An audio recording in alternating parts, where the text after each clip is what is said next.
For eons, the universe remained indifferent to humanity, a mere speck of dust in the vast expanse of time and space.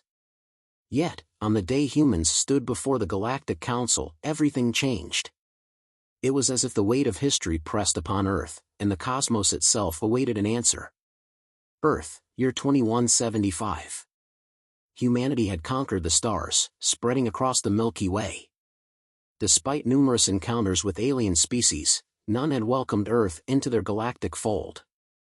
Instead, humanity had been observed, treated as an experiment, an unproven race yet to earn its place. Captain Elena Reese, commander of Earth's first envoy to the Galactic Council, stood before the massive holographic projection of the Council chamber. The vast room, seemingly infinite in scale, teemed with representatives from 1,000 different species, some insectoid, others reptilian, many humanoid, yet each distinctly alien. But what stood out most was the silent reverence in their eyes. Humanity had arrived, not as supplicants, but as equals demanding recognition.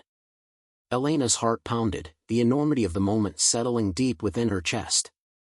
At just 35, she was young for such a monumental responsibility, yet her career in Earth's fleet had prepared her for moments like this. She was not merely an emissary, she was the voice of her entire species. Beside her stood her carefully chosen team, Dr. Lucas Faulkner, a brilliant xenobiologist, and Captain Taro Yamamoto, a master tactician. They represented the best of Earth, yet even they harbored doubts. The Galactic Council was known for its severity, its dismissiveness toward those it deemed primitive. Would humanity be cast aside like so many before them? The chamber, a sprawling network of floating platforms suspended in an orb of shimmering energy, buzzed with anticipation. The council members watched in silence, their collective gaze fixed on the humans. Elena knew they were waiting for her to speak. She stepped forward, her boots echoing softly against the polished metal beneath her. At the center of the chamber, the alien ambassador loomed tall, a being of crystalline form, its body refracting the ambient light. It leaned forward, its voice resonating through the chamber. Captain Reese of Earth, we have summoned you here with one question. What is it that your species seeks from us? Elena stood tall, drawing a deep breath as she met the gazes of the countless beings before her. We seek to prove that humanity is more than just a survivor, she declared, her voice unwavering. We are innovators, builders, and we possess the strength to forge our own destiny, not just as individuals, but as a species. We are not here to beg for your approval. We ask only that you acknowledge our place among you as equals. A ripple of tension passed through the chamber. Some council members, ancient and wise, exchanged knowing glances.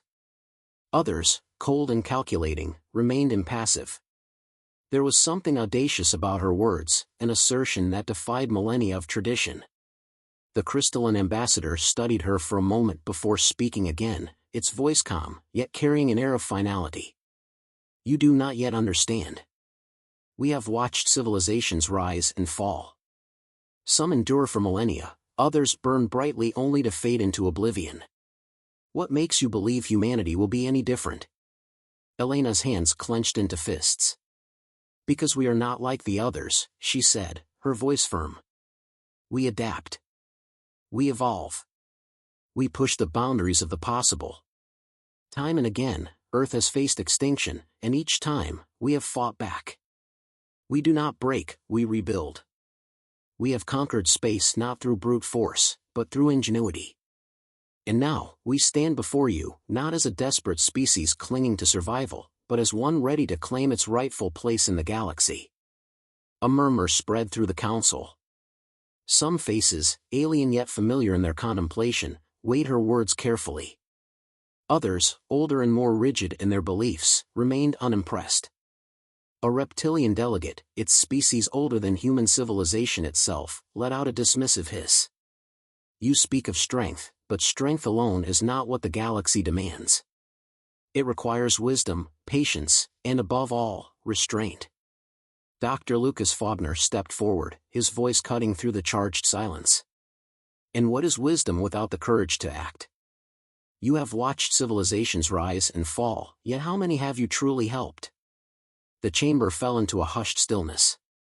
The question hung in the air, challenging not just the Council's authority, but the very nature of their existence. The fate of humanity's place in the galaxy now rested on their response. Humanity's greatest strength lies in our ability to adapt, to rise to any challenge. Where others may hesitate, we push forward.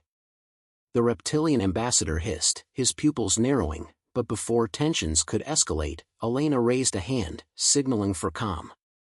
She turned back to the crystalline ambassador. We've learned from your kind, observed your ways, but we will not follow blindly. We are not here to be shaped or molded. We are here to forge our own path. The crystalline ambassador regarded her in silence. It was clear that this human did not fear them. That, more than anything, was unsettling. The Council had seen countless species cower before them, but Elena's defiance was something new, something dangerous. The silence stretched, thick with anticipation. The Council knew of humanity's potential, but the question remained, would their audacity lead to their downfall, or would it be the catalyst for the next phase of galactic evolution? Finally, the ambassador spoke, though his tone had lost its earlier condescension. Perhaps there is more to your species than we believed. But remember, humans are not alone in this galaxy. Many have come before you, and many will come after. If you seek acceptance and recognition, you must earn them. Elena's voice was unwavering. We don't need your approval. We'll earn our place through action. The crystalline ambassador gave a slow nod. We shall see. He gestured to the rest of the Council. Humanity has been given an opportunity to prove itself. You have 1 Earth year to demonstrate that you are worthy. Until then, consider this an observation period. Your actions will determine your future. With that, the meeting concluded. As Elena and her team left the chamber, the weight of what had just transpired settled on her shoulders. The battle had only just begun. Humanity's future was now under scrutiny, and the Council would be watching. Standing on the observation deck of the Earth Fleet's flagship, Aegis, Elena gazed out at the vastness of space. The stars shimmered like distant beacons, seemingly unreachable, yet more inviting than ever. A single year. 12 months to prove that humanity was more than just a fleeting presence in the cosmos. 12 months to show they could not only survive but thrive among the stars. Elena, we need to talk. Dr. Lucas Fogner's voice pulled her from her thoughts. The ship's xenobiologist stood beside her, his usual air of scientific curiosity replaced by uncertainty.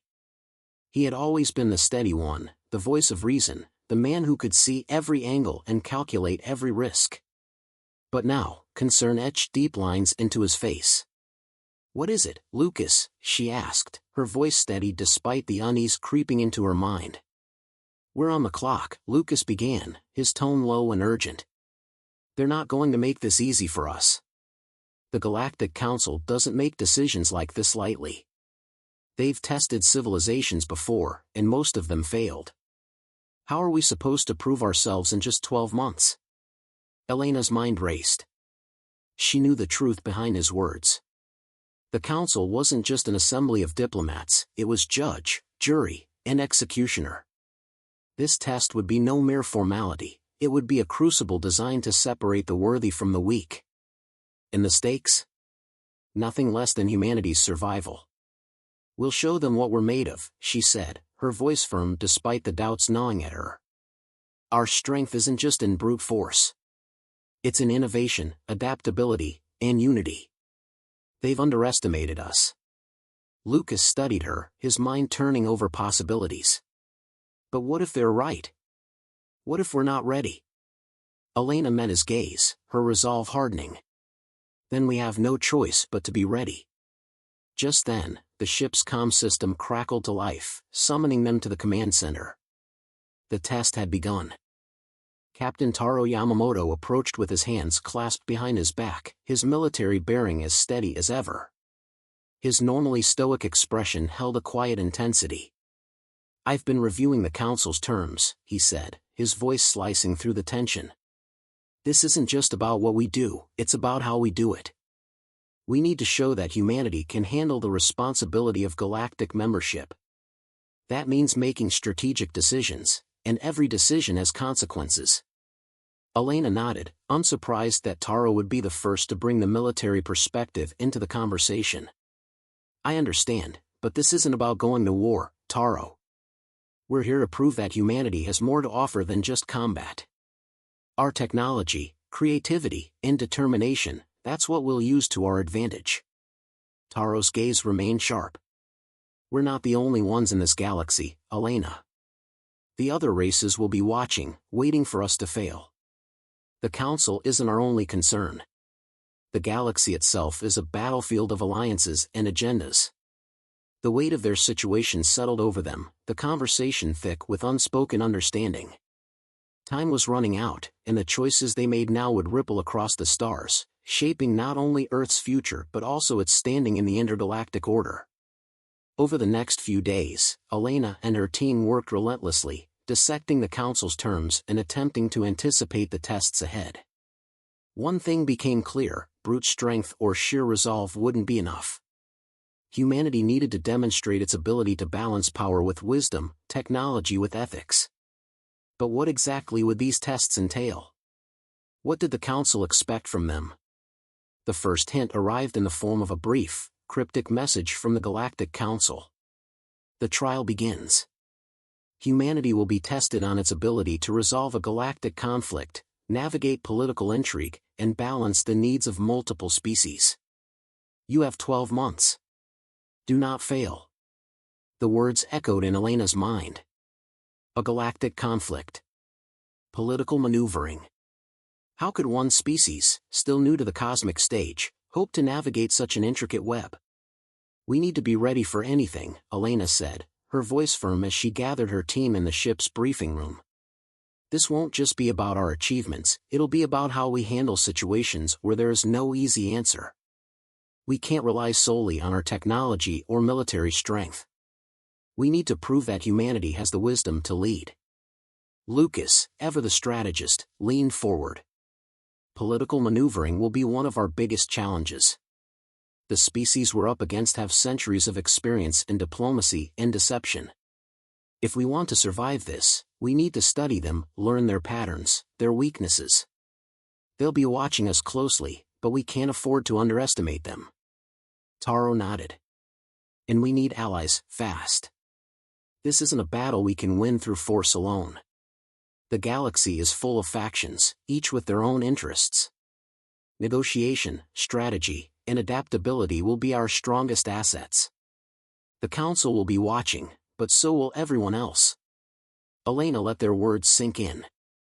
The path ahead was uncertain, but the stakes were undeniable. The trial had begun, and failure was not an option. Staring out at the endless stars, she felt the immense weight of responsibility settle over her. Earth's future was in her hands. Weeks passed in a blur of high-stakes diplomacy, tense negotiations, and meticulous decision-making. The intensity only grew as they delved deeper into the web of galactic politics. Now, a crucial moment had arrived. Standing in the command center of the Aegis, Elena stared at the large screen. A new message from the Galactic Council had just arrived, and this one was different. More specific. More direct. She read it aloud to her team, keeping her voice steady despite the tension tightening in her chest. Humanity, you are to resolve a crisis in the Veritas sector. A rogue faction of the Zon species has disrupted trade routes, causing widespread famine and panic. A ceasefire is required, but the Lan refuse to negotiate with any species they deem inferior. How will you respond? You have 3 days to provide your solution. Failure is not an option. A heavy silence settled over the room. 3 days, Lucas murmured, disbelief creeping into his voice. We have to negotiate with a species that refuses to acknowledge us? How do we even begin? Elena paced, her mind racing. The Lan were an ancient species, notorious for their ruthlessness. They did not respond to threats, nor were they easily swayed by traditional diplomacy. Now, they held an entire sector hostage, and humanity had been tasked with ending the crisis without escalating the conflict. Taro broke the silence.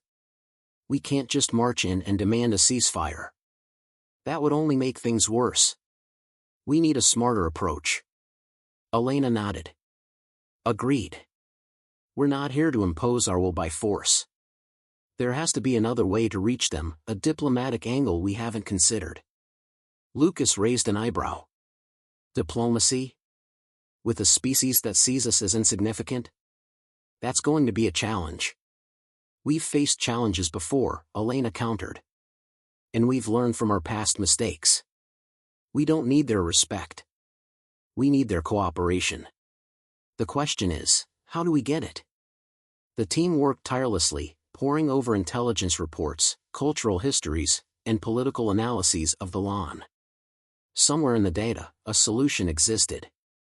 They just had to find it, before time ran out.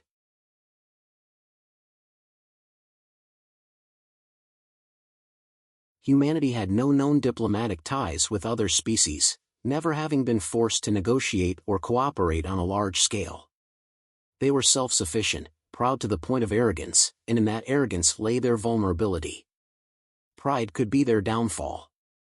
That's it, Lucas said suddenly, pointing to a historical document on the screen. The Lan have a deep respect for combat. They refuse to negotiate with any race that hasn't proven itself in battle.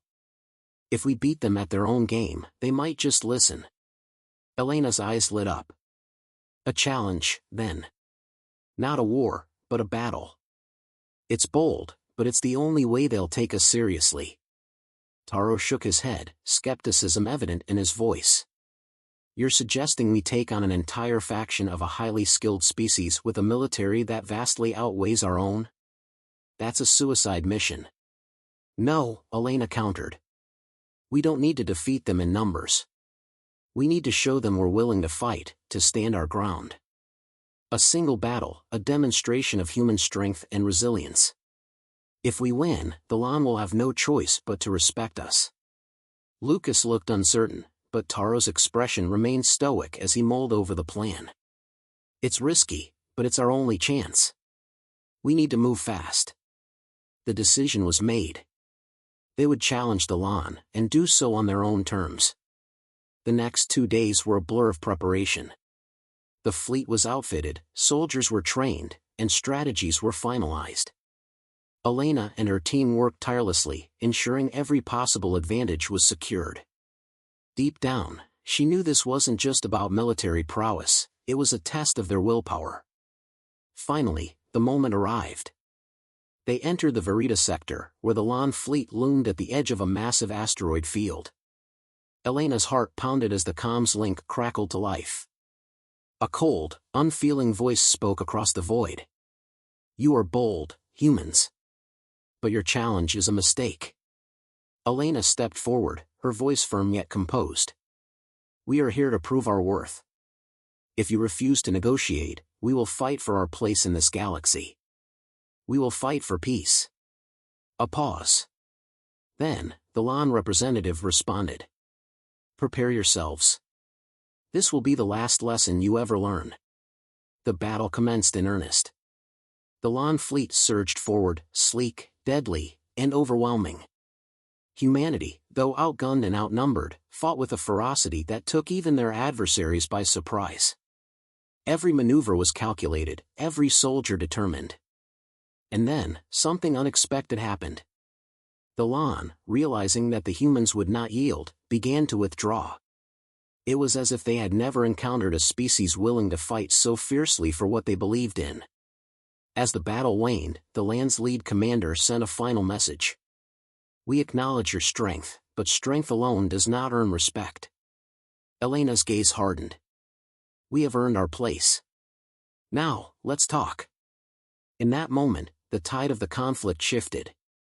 The Lan had underestimated humanity's resolve, and now they had to face it. Elena felt triumph, but also a heavy responsibility. They had passed their first test, but many more lay ahead. The cold silence of space wrapped around the Aegis, its sleek hull cutting through the void as humanity's next challenge loomed. Elena stood at the command center, watching as the planet Fix slowly rotated on the view screen, a chaotic blend of industrial sprawl and military fortifications.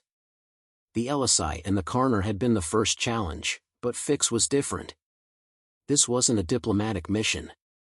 This was a military operation. They weren't here to negotiate peace. They were here to stop a war. The Galactic Council's message had been cryptic: the Fix conflict has escalated beyond control. You must intervene to maintain balance. You have 1 week. Fix was a vital nexus for several star systems, its resources highly coveted by competing galactic powers. The current ruling regime, a coalition of corporate overlords and military aristocrats, had allied with the Karner in a desperate bid for dominance. If left unchecked, this alliance could destabilize the entire region. The Council expected nothing less than total resolution. Lucas stood beside the tactical display, his eyes scanning the data. The Karner have fortified the planet's orbital defenses. Their fleet is positioned in strategic orbits. We need to strike fast before they can retaliate. Taro stepped forward, his expression serious. This isn't just another battle. The Fixians aren't just an enemy, they're part of a growing alliance. If we strike too quickly, we risk escalating the conflict beyond control. We need a precise approach. Elena nodded but felt unsure. A surgical strike sounded too much like hesitation, and hesitation could be exploited. It's not about subtlety anymore. The Council won't tolerate a rogue power rising unchecked. We neutralize their defenses, take control of their command center, and decide what to do with the Physian leadership afterward. Taro raised an eyebrow but said nothing. Lucas, however, remained unconvinced. Elena, rushing into this could cost us. The Fixians are unpredictable. If we attack too soon, we lose any leverage we might have. We don't have another option, she countered. They aligned with the Karner. That was their choice. We're not here to play games, we're here to prevent chaos. The plan was set. Hours later, the Aegis entered Fix's atmosphere, its engines humming with precision. The fleet positioned itself around the planet, ready to enforce their will. A deep voice crackled over the intercom. Captain Reyes, we are in position. Awaiting your orders. Elena's hand hovered over the command console. Taro was ready. Lucas was uneasy but committed. This was it, the moment that would define their future. Begin the strike, she ordered, her voice calm but resolute. The fleet descended, quickly overwhelming the planetary defenses. Explosions rippled through space as strategic targets fell one by one. As the ground forces deployed, Elena's heart raced. But then, a signal came through. Not from the Fixians. From the Galactic Council. Nara, a high-ranking Vexian representative, appeared on the screen, her expression unreadable. Elena, you're moving too fast. The balance of power is fragile. If you push too hard, you risk destabilizing the region further. I urge you to reconsider. Frustration flared within Elena. The Fixians aligned with the Karner. We have no choice. The Council gave us this mission. I won't back down. Nara's expression darkened. The Council's orders are not to be taken lightly. We sent you to mediate, not escalate. Do not overstep your mandate. Before Elena could respond, the comms cut out, leaving her with an uneasy feeling. She had made her choice, but at what cost? The battle raged as they pushed deeper into the Physian command center. Meanwhile, the Karner, sensing opportunity, began mobilizing their forces. Elena had underestimated just how quickly things could spiral out of control. Standing at the command center's edge, she met Taro's gaze. Lucas entered, his face grim. The Karner are deploying reinforcements. We need to act now. Elena took a deep breath. Prepare for the final strike. We end this, now. As the fleet readied for the decisive blow, her heart pounded. The fate of the galaxy hung in the balance.